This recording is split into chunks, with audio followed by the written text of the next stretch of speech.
Definitely அவருக்கு நிகர் அவர் மட்டும்தாங்க. எல்லாருமே சொல்ற மாதிரி ஒரு ஹீரோ அப்படின்னு சொல்றது வந்து நாட் ஜஸ்ட் ஆக்டிங் மட்டும். I think the character counts. அவர் கூட இருக்கிற ஆட்களை எப்பவுமே கூடவே கூட்டிட்டு போறாரு. That is the biggest plus அவருக்கு. ஸோ இது எப்பவுமே அவங்க கூடயே இருக்கணும்னு சொல்லி வாழ்த்தி I would like to call Appan Santhanam sir to share few words please. எல்லாருக்கும் வணக்கம். ரொம்ப சந்தோஷமாக இருக்குது அகைன் என்னுடைய படத்து மூலமாக எல்லாரையும் சந்திக்கிறதுல. வாங்க நிக்கில் முருகன் சார். எல்லாரும் உங்களை பற்றியே சொல்கிறாங்க. ஹீரோயின் வேறு சொன்னாங்க, இங்கே நான் தான் இங்கே தான் சொன்னீங்க. ஆனால் இன்றைக்கி இவரோட சிரிப்பு பார்க்க சந்தோஷமாக இருக்குது. நேற்று சிங்கத்தை சதிச்சிட்டிங்களப்பா. நேற்று ஃபுல்லாக பாட்டு பாடுங்க. நான் என் வீட்டு கண்ணு குட்டி என்னோட இன்னைக்கு தான் விபூதியெல்லாம் வச்சுக்கிட்டு சாந்தமாக ஓம் நம சிவாய எல்லாரும் நல்லா இருக்குன்னு வந்திருக்காரு. சந்தோஷம். நேற்று ஃபுல்லா அவருடைய வெட்டிங் டே இன்னைக்கு. ஓ ஆமாம், வெட்டிங் டே 29வது கல்யாண நாள். அதுக்கெல்லாம் ஒரு தடவை கைத்தறிடுவோம். ஆனால் நேற்று எல்லாரும் சேர்ந்து செஞ்சிட்டீங்க. அவர் நேற்று அந்த பாட்டிலே தான் இருந்தார். அப்படிங்களா? யாரும் ஒருத்தவங்க என் வீட்டு கண்டுபிடின்னு பாடிட்டு இருந்தார். அது மாதிரி இந்த படத்தில் நடித்த அருமை என்னுடைய நண்பர், என்னுடைய குடும்பத்தில் ஒருத்தர் லுலு சபா சேஷு, அவர் காலமாயிட்டார். ஸோ அவருக்காக ஒரு நிமிஷம் மட்டும் ஒரு இங்கே நான் தான் இங்கே இந்த படத்துடைய டைட்டில் வச்சு பார்த்தீங்கன்னா ஒரு என்ன சொல்கிறது, படையப்பா படத்தில் ஒரு டைலாக் வரும். மாப்பிள்ளை அவர் தான், ஆனால் அவர் போட்டிருக்க வேட்டி சட்டை எந்த அப்படின்னுவாங்க. அந்த மாதிரி இங்கே நான் தான் கிங்கு, படத்துடைய ஹீரோ நான் தான், ஆனால் டைட்டில் அவருக்கு தான் கரெக்டாக இருக்கும். ஏன்னா மதுரை அன்பின் இங்கே நான் தான் கிங்குன்றது தான் கரெக்டாக இருக்கும். ஏன்னா அவ்வளோ பவர்ஃபுல்லான ஒரு ப்ரொடக்ஷன் கம்பெனி அவங்க, கோபுரம் ஃபிலிம்ஸ். தமிழ்நாட்டுடைய சின்ன கோபுரம், அன்பு சார் அல்லல்ல குறையாத அக்ஷய பாத்திரம், திறமை இருந்தால் எவ்வளோ நாளும் அள்ளிக்கலாம். ஸோ அப்படிப்பட்ட ஒரு மனிதர் அவர்.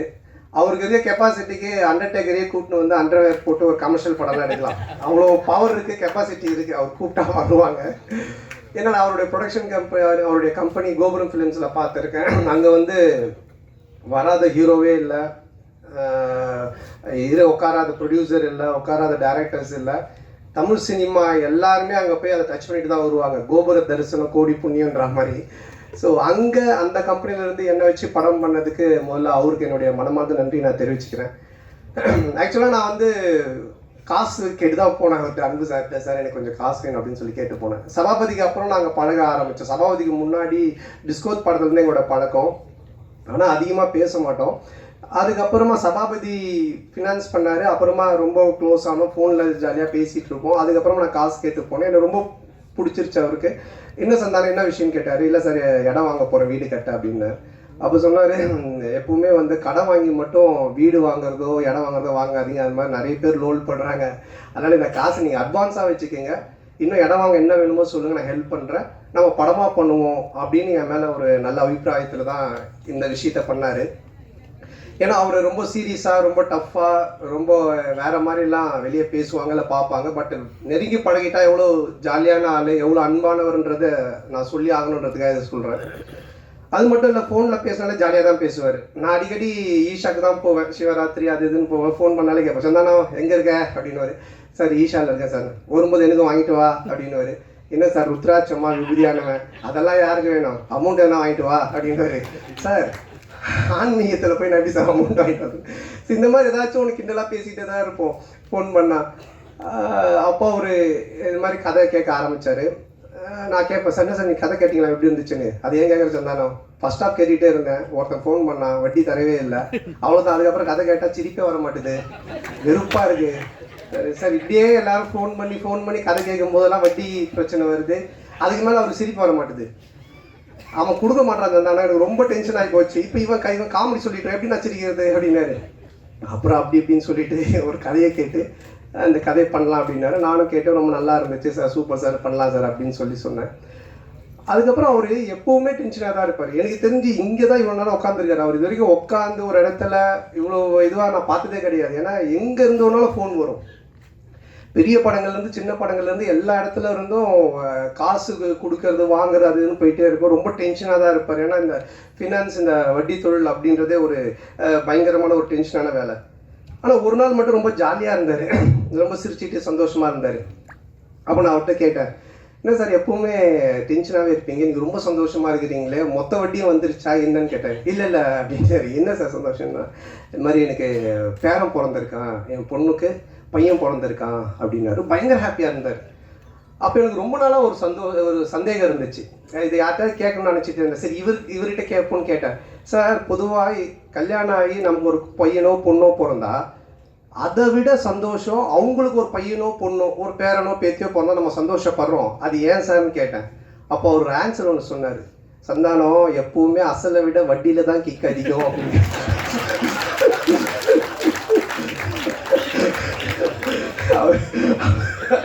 இந்த மாதிரி நிறைய ஃபோனில் நாங்கள் பேசி பஞ்சோம். அப்போ நான் நினச்சேன், சார் இதுக்கு நீங்கள் தான் கரெக்டான ஆள், உங்களை அடிச்சுக்க ஆள் கிடையாது சார் அப்படின்னு சொல்லிட்டு. ஸோ அப்படிப்பட்ட ஒரு ஜாலியான மனிதர். ஸோ அவரோட சேர்ந்து இந்த படம் பண்ண ரொம்ப சந்தோஷமாக இருக்குது.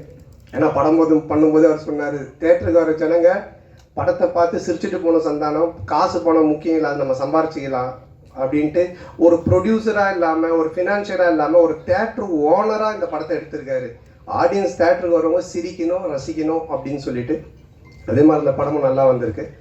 இந்த படத்தை எடுக்கிற பொறுப்பை அவருடைய டாட்டர் சுஷ்மிதா அவங்ககிட்ட கொடுத்துருக்காரு.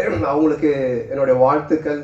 இந்த ஃபஸ்ட்டு படம், அது என்னுடைய படத்து மூலமாக அவங்க ப்ரொடியூசராக வர்றது எனக்கு ரொம்ப பெருமையாக இருக்குது. பொதுவாக நிறைய பொண்ணுங்க பார்த்தீங்கன்னா ஆன்லைனில் கண்டதையும் ஆர்டர் பண்ணி அப்பா காசை கறியாகிற பொண்ணுங்க இருப்பாங்க. ஆனால் சில பொண்ணுங்க அப்பா கொடுக்குற காசை சேர்த்து வச்சு பிரோஜனமாக ஒன்று பண்ணுவாங்க. அதில் செகண்ட் கேட்டகரி தான் நம்ம ப்ரொடியூசர் சுஷ்மிதா. ரொம்ப பொறுப்பாக எங்கே செலவு பண்ணணும், எப்படி பண்ணணும், இதை எப்படி ப்ரொமோட் பண்ணணும், இந்த படத்தை எடுத்துகிட்டு போய் எப்படி சேர்க்கணும் அப்படின்றதுல ரொம்ப கவனமாக ரொம்ப டெடிகேஷனாக பண்ணுறாங்க. ஸோ அவங்க ஒரு மிகப்பெரிய ப்ரொடியூசர் லிஸ்ட்டில் கண்டிப்பாக நிற்பாங்க. ஸோ அவங்களுக்கு என்னுடைய நன்றி. அண்ட் தென்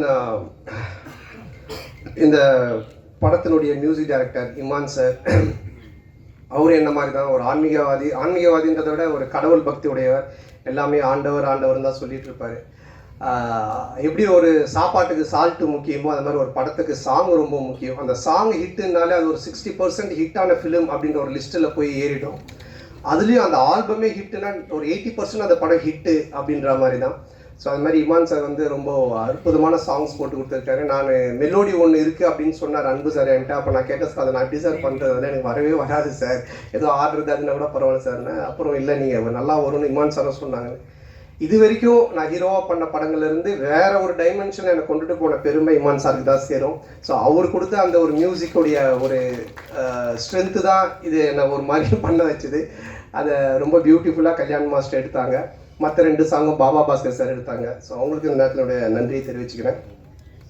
அதுக்கப்புறம் இந்த படத்தினுடைய ரைட்டர், நம்ம காஸ்டியூம் பார்த்தாலே உங்களுக்கு தெரியும், இது கச்சேரி கிடைக்காத கசல் சிங்கர் மாதிரி. அதாவது அவர் ரைட்டர்னு தெரியணுன்றதுக்காக இதை எடுத்து தச்சு போட்டுட்டு அவர் பேசிகிட்டே இருக்கும்போது அன்பு சார் சொன்னார், ரொம்ப லென்த்தாக போகுது, ஜிப்பா பிடிச்சி இளையன் சந்தானம் அப்படின்னாரு. இல்லை சார் முடிச்சுட்டு, இல்லை இவர் பேசுகிற காமெடி மாதிரியே படம் இருக்குன்னு நினச்சிட போகிறாங்கன்னாரு. இல்லை ஆடியன்ஸ் தெரியாமல் இருப்பாங்க.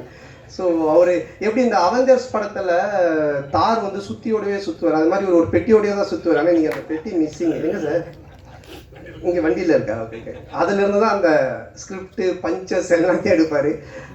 நல்ல ரைட்டர். என்னென்னா அவர் பார்க்காத தமிழ் சினிமாக்களே கிடையாது, அவ்வளோ படங்களை பார்த்துருக்காரு. ரொம்ப நல்ல ஒரு கதையை, அற்புதமான கதையை இதில் கொடுத்துருக்காரு. அதுக்கு director Anand, India Pakistan director. அநேகமாக அடுத்தது உக்ரைன் ரஷ்யான்னு எடுப்பாருன்னு நினைக்கிறேன். அதுக்குள்ளே நாங்கள் ஒரு ஃபேமிலி சப்ஜெக்ட் ஒன்று பண்ணுங்க சொல்லி கூப்பிட்டு வந்திருக்கோம்.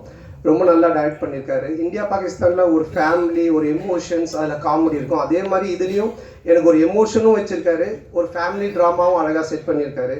அப்புறம் டிஓபியோட பிரதர் ஓம், அண்ணனும் தம்பியும் சேர்ந்து அவ்வளோ அற்புதமாக சினிமா ஃபோட்டோகிராஃபி பண்ணியிருக்காங்க. ஸோ அவருக்கு என்னுடைய வாழ்த்துக்கள்.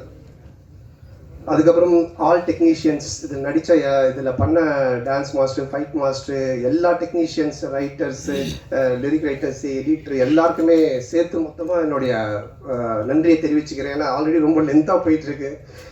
அதுக்கப்புறம் இந்த படத்தினுடைய கேரக்டர் பண்ணியிருக்க தம்பி ராமையா சார்.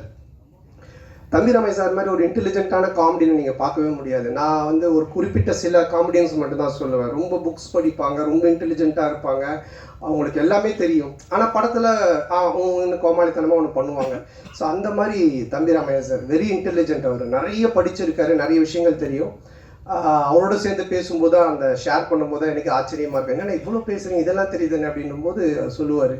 ஸோ இந்த படத்தில் வந்து எனக்கு ஒரு மாமனார் கொடுமை, மாமியார் கொடுமை பார்த்துருப்பீங்க, அது மாதிரி ஒரு மாமனார் கொடுமையில் மாட்டிக்கிற ஒரு மாப்பிள்ளை கேரக்டர் நான். ஹரிச்சந்திரனுக்கு ஹார்ட் அட்டாக் வர அளவுக்கு போய் சொல்லுவார் இந்த படத்தில். ஸோ அந்த மாதிரி ஒரு கேரக்டர் டிசைன் பண்ணி அவர் கொடுத்துருக்காங்க, அது ரொம்ப அழகாகவும் பண்ணியிருக்காரு. ஸோ இந்த படத்தில் ஒரு என்ன சொல்கிறது, ஒரு ஒரு பயங்கரமான காமெடியை தூக்கி ட்ராவல் பண்ணியிருக்காரு. இனிமே இப்படிதானுக்கு அப்புறம் எனக்கே ஒரு இது இருந்துச்சு, எனக்கும் ஒரு தம்பி சாருக்கும் ஒரு நல்ல காம்போ இல்லையே, இனிமே இப்படி தான் மாதிரி ஒன்று ஒர்க் பண்ணணுன்ட்டு. அது ஆனந்த் இந்த படத்தில் ரைட்டர் சேர்ந்து எனக்கு அழகாக செட் பண்ணி கொடுத்தாங்க, அது நல்லா காமெடியும் ஒர்க் ஆகிருக்கு. ஸோ அவருக்கும் என்னுடைய நன்றி தெரிவிச்சுக்கிறேன். அப்புறம் மச்சான் கேரக்டர் பாலான்னு ஒரு இரிட்டேட்டிங்கான மச்சான், வீட்டை விட்டு எப்படா அவன் போவான்ற மாதிரி ஒரு கேரக்டரு. அதுக்கப்புறமா ஹீரோயின் நம்ம சேலத்து பொண்ணு, அவங்க ஃபஸ்ட்டு ஸ்டார்டிங்கில் எனக்கு தெரியாது, ஏதோ பாம்பேலேருந்து தான் கூப்பிட்டு வந்திருக்காங்கன்னு நினச்சேன். நான் சரியாக பேசினாலே இங்கிலீஷில் பேசிகிட்டு இருந்தேன். அப்புறம் தான் அவங்க சொன்னாங்க, சார் நான் சேலம் சார், நம்ம சேலத்து பொண்ணு சேர்ந்தாங்க. அவங்க ரொம்ப அற்புதமாக நடிச்சிருக்காங்க. ஸோ மாமனார் மச்சான், அப்புறம் ஒரு ஒரு அழகான அதே டைமில் ஒரு குட்டி குட்டியான விஷயங்கள் பண்ணக்கூடிய ஒரு மனைவி கேரக்டரு. அதுக்கப்புறமா மேனேஜராக விவேக் பிரசன்னா பண்ணியிருக்காரு. ஸோ இவங்க எல்லாருமே அதில் இருக்காங்க. அதுக்கப்புறம் என்னுடைய படம்னாலே ஒரு ஃபேமிலி காம்போ பேக்குன்னுவாங்க. இந்த பர்கர் பீஸாலாம் வாங்கினா கூல்ட்ரிங்க்ஸு ஃப்ரெஞ்சு ஃப்ரைஸ் இதெல்லாம் தருவாங்க ஃப்ரீயாக. அந்த மாதிரி என்னுடைய படம் அப்படின்னு சொன்னாலே மாறன், சேசு, கூல் சுரேஷ், முனிஷ்காந்த் இப்படி எல்லாருமே இருப்பாங்க, ஆண்டனி, மனோபாலா எல்லாருமே. ஸோ அவங்க எல்லாருமே இதில் இருக்காங்க. அவங்களுக்கும் சரியான ஒரு கேரக்டர் எழுதி காமெடி பண்ணியிருக்காங்க. அப்புறம் கூல் சுரேஷ், யார் அவங்க தடுக்குது வளர்ச்சியை, அது யாருங்க நான் 2 பேர், அவனை விட்டுருங்க, நீங்கள் தடுக்க பாருங்க, சொந்தமாக கட்சியெல்லாம் ஆரம்பிச்சிட்டான், அவனை ஃப்ரீயாக விட்டாலே அப்படியே இருப்பான், நீங்கள் தடுக்க தான் எதனா ஒன்று பண்ணிட்டு இருப்பான். ஸோ அவன் என்னோடய படங்கள் எல்லாத்துலேயுமே இருப்பான், அவனோட நண்பன். ஸோ இதுலேயும் நல்லா பண்ணியிருக்கான். அதுக்கப்புறமா கட்ட குஸ்தி டைரக்டர் செல்லா, அவருக்கும் இந்த நேரத்திலுடைய மனமாத நன்றி. ஒரு ஹிட் படம் கொடுத்துட்டு, காமெடி ஜானர் படம் கொடுத்துட்டு, இதுலேயும் டிஸ்கஷனில் உட்காந்து நிறைய காமெடி சீன்ஸுக்கெலாம் ஒர்க் அவுட் பண்ணி கொடுத்தாரு. ஸோ அவருக்கு என்னோட மனமாத நன்றி. அப்புறம் இந்த படத்தில் ஒர்க் பண்ண அனில், மலையன் கோபி, செந்தில் சார் மற்றும் அந்த டீம், ப்ரொடக்ஷன் டீம் எல்லாருக்குமே என்னுடைய மனமாத நன்றி தெரிவிச்சுக்கிறேன். இப்போல்லாம் நீங்கள் பார்த்தீங்கன்னா, இப்போ இந்த படமே பார்த்தீங்கன்னா 90s கிட்ஸை பேஸ் பண்ணி தான் எடுத்திருக்கோம். என்ன விஷயம் அப்படின்றத நீங்கள் பார்த்தீங்கன்னா, உலகத்திலே 2 பிரச்சனை உள்ள ஆளுங்க தான் இருக்காங்க. ஒன்று, ஏன்டா கல்யாணம் பண்ணோம் அப்படின்னு வாழ்கிற ஒரு குரூப்பு, எப்படா எங்களுக்கு கல்யாணம் ஆகும் அப்படின்னு வாழ்கிற ஒரு குரூப்பு. இந்த 2 பேருடைய மனநிலையை பேஸாக வச்சு இதில் காமெடி பண்ணி தான் இந்த படமே எடுத்திருக்கோம். ஸோ இன்றைக்கி ரொம்ப கன்ஃபியூஷனாக தான் இருக்காங்க யங்ஸ்டர்ஸ் எல்லாருமே. அப்துல் கலாம் ஐயா சொன்னாங்க கனவு காணுங்க அப்படின்னு. ஆனால் இன்றைக்கி இருக்க பசங்க ட்ரீமை பற்றி எங்கே யோசிக்கிறாங்க, ட்ரீம் 11 எந்த டீமு காசு கட்டினா காசு வருன்றதை பற்றி தான் அதிகமாக யோசிச்சுன்னு இருக்கானுங்க. ஸோ அதுக்கப்புறமா வாழ்க்கையோட ஸ்டேட்டஸை பற்றியே யோசிக்கிறதில்ல, வாட்ஸ்அப்பில் என்ன ஸ்டேட்டஸ் போட்டால் நமக்கு கெத்தாக இருக்கும் தான் யோசிச்சுட்டு இருக்காங்க. ஸோ இப்படிப்பட்ட ஒரு மனநிலையில் இன்றைக்கி இருக்க ஒரு சுச்சுவேஷனில் இருக்கிற ஒரு 90s கிட்ஸ் ஆகட்டும், 2K கிட்ஸ் ஆகட்டும், இவனோட லைஃப் ஸ்டைல் எப்படி இருக்கும் அப்படின்ற ஒரு பேஸ் தான் இந்த படத்தினுடைய கதையே. ஸோ இதை ஒரு ஃபேமிலி ட்ராமாவாக ரொம்ப அற்புதமாக பண்ணியிருக்கோம். நிச்சயமாக 2 ஹவர்ஸ் நீங்கள் தேட்டரில் வந்து படம் பார்க்கும்போது போர் அடிக்காது. இப்படி ஒரு குடும்பமா அப்படின்னு நீங்கள் பார்த்து சிரிக்கிற மாதிரி தான் இந்த படம் இருக்கும். ஸோ இந்த படத்தை May 10th அன்றைக்கி தேட்டரில் வந்து ஃபேமிலியோடு பார்த்து ஜாலியாக என்ஜாய் பண்ணுங்கள். 2 ஹவர்ஸ் டெஃபினட்டாக சிரித்து என்ஜாய் பண்ணுவீங்க, அதில் எந்த டவுட்டுமே இல்லை. ஹாரர் ட்ராமா பண்ணியிருக்கேன், Vadakkupatti Ramasamy social drama, first time family drama. ஒரு மேரேஜான ஒருத்தன், ஒரு மாமனார், மச்சான், ஒய்ஃபு, மேனேஜர், இந்த டார்ச்சரில் அவன் இந்த மாதிரிலாம் வாழ்கிறான் அப்படின்றது எனக்கே ஒரு புதுசான ஒரு விஷயந்தான். ஸோ லாஜிக்கை மறந்துட்டு மேஜிக் தான். வந்து 2 ஹவர்ஸ் நல்லா சிரிக்கலாம், வந்து பார்த்துட்டு என்ஜாய் பண்ணுங்கள். அப்புறம் இந்த எல்லா படத்துக்கும் எனக்கு தொடர்ந்து சப்போர்ட் பண்ணிகிட்டு இருக்கிற பத்திரிகை ஊடக நண்பர்கள் மற்றும் என் உயிரினும் மேலான என் அன்பு சொந்தங்களாகிய ரசிகர் மன்றங்கள் வச்சிருக்க அனைவருக்கும், MKS குமரல் அவர்களுக்கும் இந்த நேரத்தோட மனமார்ந்த நன்றி. மற்றும் என்னுடைய டீம் முருகன், ஆனந்த், சேது, குணா, மம்ஸ், விஜய், சுந்தர், ரமேஷ், ராஜ், பரத், கிஷோர், அப்புறம் என்னுடைய makeup artist Khushi and hair stylist Gagan and Mahesh, Elango, Bharath, Ashok, Anand, வாசண்ணா எல்லாருக்கும் இந்த நேரத்தோட மனமார்ந்த நன்றி தெரிவிச்சுக்கிறேன். ரொம்ப நன்றி. தேங்க்யூ.